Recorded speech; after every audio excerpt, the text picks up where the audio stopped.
Brophy, weather rate certified 10 years in a row. Oh boy, we don't like to see it, but that haze is building up in the Salt Lake Valley. Yes, it is, Alana. High pressure in control, and we expect it this time of year. Down south, they've got clear skies with plenty of sunshine. High pressure bringing that to 66 in St. George, or southern Utah.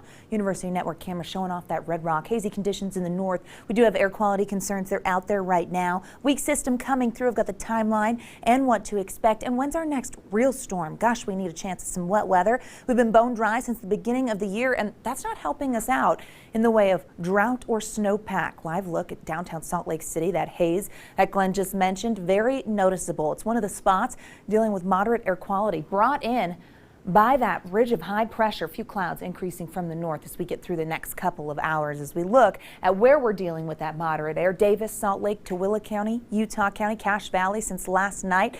Weber and Box Elder this hour have mixed out of it. So has eastern Utah. They've been clean from the get-go. Into tomorrow, though, we could see moderate air popping back up, even with a weak disturbance coming through and impacting a portion of the state. Right now in Salt Lake, 45 degrees. Above average, usually this time of year, low 40s for those daytime highs. We fall into the 30s with a few more clouds moving into northern and eastern Utah into tonight. And that's an association with the low pressure system that's heading over to our east. The ridge is in control. We're on the eastern periphery of the ridge. Now that system doesn't do much for us, but it could bring some more clouds, maybe a little wind, keep the inversion at bay. It's better than nothing. Here's a look at where we could possibly see some moisture. The ridge temporarily flattens. Futurecast shows us by midnight, southern Idaho gets some wet weather as we head into tomorrow early morning. It's really the Uintas that could just see a few pockets of snow showers, which wish we had more of. I know, hard to see.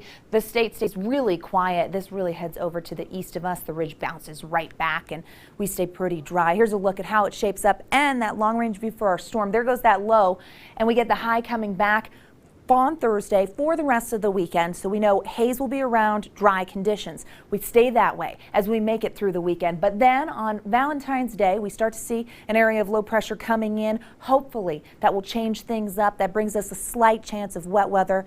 And that would be on the last day of the 7-day. So fingers crossed. 30s and 40s along the Wasatch Front, few 50s in Moab, Cedar City, 60s.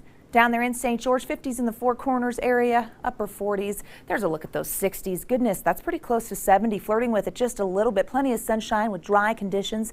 Breezy Thursday and Friday. Here's the Wasatch Front, 40s. Haze sticks around. It's not going anywhere until Monday. Hopefully the winds pick up and we get a chance of some of that wet weather. Oof, we really need it. Above average until then. Glenn, Emily, over to you. All right, Alana, thank you.